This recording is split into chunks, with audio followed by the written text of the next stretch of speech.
Labas, Dalužė, labai fainai, kad pagaliau vėl atėjau pas tave. Ir šiandien norėčiau tau užduoti kelis klausimus apie Pasaulio kultūros festivalį. Dalia, kas tai, kodėl tu ten važiuoji? Man labai svarbu ten būti, ne dėl to, kad ten susirinks 155 pasaulio atstovai, visa pasaulio šeima. Kultūra tai yra tai, kas apjungia visus. Kultūra, daina, šokis, tai yra tie dvasiniai dalykai, kur apjungia visus, kur bendra visiems. Ten bus visas pasaulis, tai bus labai retas reiškinys. Tai organizuoja pasaulinės šitą organizaciją Art of Living arba gyvenimo menas. Tai jau 35 metus gyvuoja oficialiai. Aš esu šitos organizacijos savanorė jau 14 metų.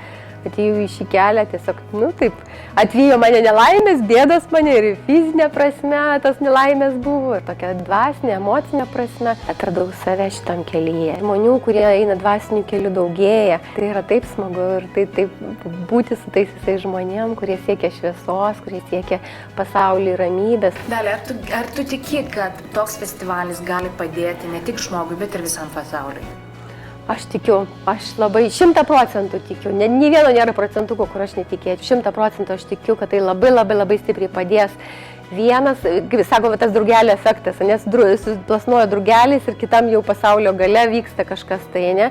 Tai va čia, įsivaizduojat, kiek suskristų drugelių ir tai neįmanoma, kad visai neįtakotų. Tai bus labai stipri įtaka. Sako, 1% medituojančių žmonių tautoje, tos tautos sąmonė pradeda keistis. Tai yra tokia didžiulė įtaka.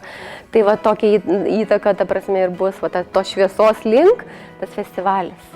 Šitas festivalis ne šiaip sau buvo sugalvotas, ar ne? Jisai turi tam tikrą misiją. Dabar pasaulis tarsi prieėjęs tokia riba yra, ne? Kad daug įtampos yra, ne? Daug nesutarimo ir tarp religiniai tie nesutarimai tokie yra. Visų religijų atstovai atvažiuos, visų konfesijų, ne? Atstovai atvažiuos į tą šventę ir tiesiog tom savo atvažiavimą, aišku, jie išreikš, pasakys tai, kad taip, mes norim būti visi kartu, mes norim siekti to, kas mumis visus vienyje, ne kas skiria, kas yra bendro, ne kokie skirtumai tarp mūsų. O kas tenai vyks? Tenai vyks tam festivaliai ir meditacija, aš taip suprantu, kuri bus. Tiesiog meditacijos tos ne tiek daug bus. Tai bus kažkoks tai laikas skirtas meditacijai, tai bus viena iš to programos dalių, galbūt nedidelė, bet aišku bus labai stipri, kadangi medituos labai didelis kiekis žmonių, planuojame virš 3,5 milijono ten žmonių, gal netgi ir daugiau bus, kas ten žino. Tiesiog bus organizuota, kad žmonės, kurie atvažiavo tą festivalį, sekančią dieną po festivalio, sodins medžius. Jo, žodžiu, ta vieta, ta aplinka bus praturtinta žymiai daugiau, tarsi gražesnė paliks negu kitai. Buvo klausimų, gal tai ekologiškai, tiek daug žmonių, ten bus užteršta kažkas, tai dar sakė, kad ten paliks iš tikrųjų žymiai gražiau negu kad buvo. Kas važiuoja iš Lietuvos?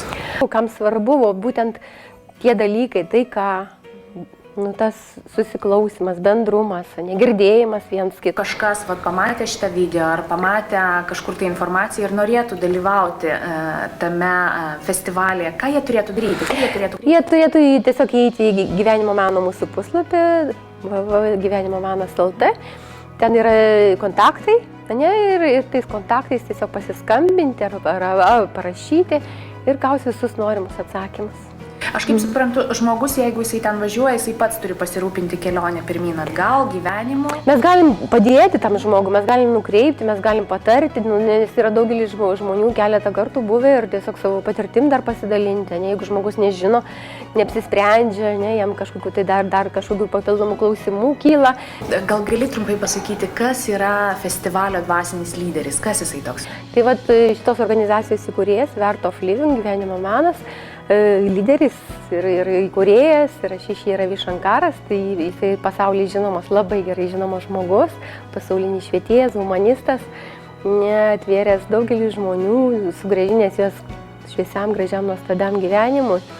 Ir būtent jis ir inicijuoja tą šventę, kad mes apsijungtumėm, kad mes gyventumėm kartu, kad mes ieškotumėm to bendrumo, nežiūrėtumėm skirtumus, kas mus skiria. Būtent čia jo idėja visą tai surengti yra ir Kodėl tu palinkėtum žmonėm važiuoti į tą kelionę ir kodėl jiems reikėtų važiuoti? Aš manau, kad tai bus labai svarbus istorinis įvykis, jis įeis į pasaulio istoriją, jis įeis į Gineso rekordų knygą, kaip vienas didžiausių renginių, sujungęs tiek daug žmonių vienoje vietoje, iš tiek daug pasaulio šalių, tiek daug skirtingų žmonių apjungęs. Tai bus, tiesiog visam gyvenimui išliks ta šventė kiekvieno žmogaus širdyje ir vien dėl tos, to smagumo, to deserto širdyje, sakyčiau, kad būtinai važiuok, sudalyvauk.